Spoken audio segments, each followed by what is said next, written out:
MP के एक शख्स को कांग्रेस की भारत जोड़ो यात्रा का पोस्टर दिखाने पर सऊदी अरब की पुलिस ने जेल डाल दिया है। उसे 8 महीने तक जेल में बंद रखा गया और खाने में सुबह शाम सिर्फ 2-2 ब्रेड दी जाती रही और रात रात भर सोने नहीं दिया गया।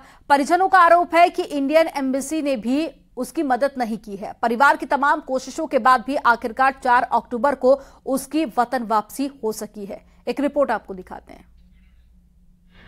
जब जेल में अटकी सांस, एक पोस्टर बना गले की फांस। कांग्रेस नेता को सऊदी में सजा, 9 महीने बाद वतन लौटा रजा। यह है रजा कादरी, मध्य प्रदेश के रहने वाले हैं। निवाड़ी के युवा कांग्रेस उपाध्यक्ष के तौर पर पहचाने जाते हैं। रजा कादरी की 9 महीने बाद वतन वापसी हुई। हज पर गए थे, लेकिन मालूम नहीं था कि एक पोस्टर उनके लिए इतनी बड़ी मुसीबत खड़ी कर देगा कि महीनों तक सऊदी की जेल में रहना पड़ेगा।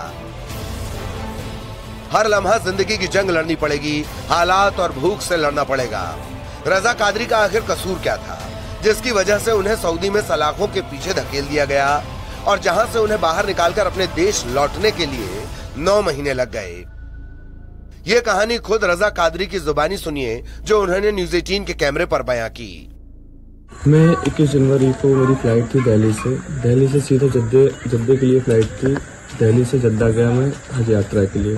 ये मुझे नहीं पता यहाँ से किसने कंप्लेन की, कहाँ से क्या हुआ, ये नॉलेज मुझे इस बारे में कुछ भी पता नहीं। बट फोटोज यहाँ से वायरल हुई, वहाँ पे कंप्लेन की गई, मेल किया गया, कुछ कह सकते हैं कि बीजेपी सेल की तरफ से वहाँ पे मेल किया गया। मेरी कुछ अदर फोटोज़ भी जो पॉलिटिकल जो लीडर्स के साथ फोटोज़ थी वो भी शेयर की गई वहाँ पे, और मुझे एक पॉलिटिकल एजेंट की तरह वहाँ पे शो किया, रिप्रेजेंट किया गया।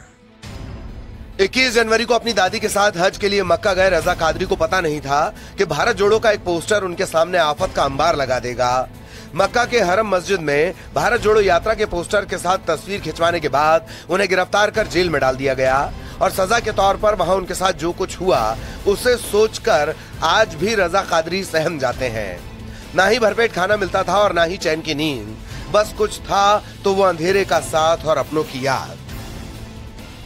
जब मैं मुझे होटल से ले जाया गया तो सुबह जो वहाँ का जैसे अपन TI कह सकते हैं 3 स्टार ऑफिसर था, उससे मेरी बातचीत हुई। उन्होंने मुझे छोड़ने के लिए तुरंत के तुरंत राजी हो गए, लेकिन उसके बाद उन्होंने एक शर्त रखी कि आप अपने सारे डॉक्यूमेंट्स लेके आए। और मैंने कहा मेरे पास कुछ नहीं है। एजेंट को बुलाया उन्होंने, एजेंट से कहा कि आप किसी सऊदी के बंदे को लेके आए, एक फॉर्म दिया, इस पर साइन करेगा सऊदी का बंदा, इसके बाद अपने ले जाए। एजेंट ने कोई मदद ना की। वो मेरा पैसा, सामान, हर चीज़ लेके, पासपोर्ट, वीज़ा, हर चीज़ लेके वापस आ गया। 2 दिन तक मुझे पुलिस स्टेशन में रखा गया। उसके बाद उनसे कहा कि छोड़ दो, उन लोगों ने नहीं छोड़ा। वो लोग कहने लगे आप झूठ बोल रहे हैं और आपकी जो कंप्लेन है वो सच है। इसका उन लोगों ने कोई रीजन नहीं दी। 4 अक्टूबर को भारत लौटे रजा कादरी ने न्यूज़ 18 से खास बातचीत में यह भी बताया कि उन्हें जिस चीज से सबसे ज्यादा जूझना पड़ा वो थी भाषा। न वहाँ के अधिकारियों को हिंदी समझ आती थी और न रजा को अरबी। सवाल कई होते थे लेकिन जवाब कोई नहीं। वहाँ पे देखने को नहीं मिले। 2 महीने तक मुझे सिंगल रूम में रखा। अच्छा। सिंगल रूम के बाद जब मेरी हालत खराब हुई मेंटली, तो वहाँ पे इत्तेफाक से डॉक्टर इंडियन था, उसने रिक्वेस्ट की, जेल को लिख के दिया, तो उन लोगों ने 4 लोगों के साथ डाल दिया। तो चारों लोग अलग अलग कंट्री के थे, तो किसी की कोई भाषा समझ में ना आती। गूंगों की तरह बिहेव करता, खाना खा लूँ, सो रहा हूँ, बस नमाज पढ़ लूँ, इसके अलावा कोई बात नहीं होती थी। न किसी से कोई मेल मिलाप, ना कुछ। सबकी लैंग्वेज अलग अलग, सब डिफरेंट कंट्रीज के, सभी लोग इसी तरीके से जूझ रहे थे। रजा कादरी जिस वक्त सऊदी की जेल में सजा काट रहे थे और मुश्किल हालात का सामना कर रहे थे, उस वक्त उनका परिवार भी संघर्ष में जुटा था।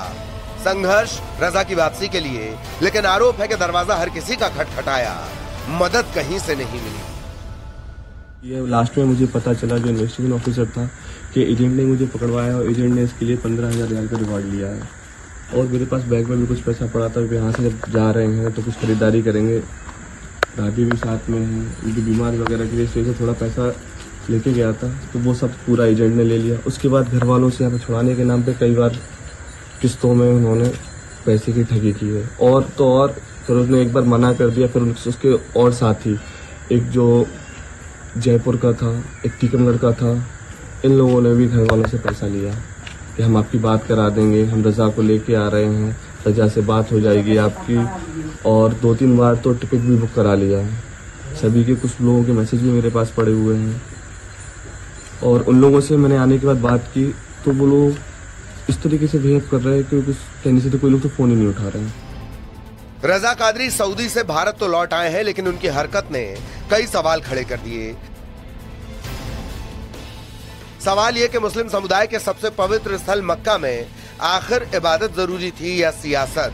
सवाल यह भी कि रजा वहां जियारत के लिए गए थे या पार्टी के प्रचार के लिए। सवाल यह भी कि रजा कादरी ने आखिर किस सोच के साथ कांग्रेस के भारत जोड़ो पोस्टर के साथ मक्का में तस्वीर खिंचवाई और मक्का से भारत जोड़ो का संदेश देने के पीछे आखिर मकसद क्या था।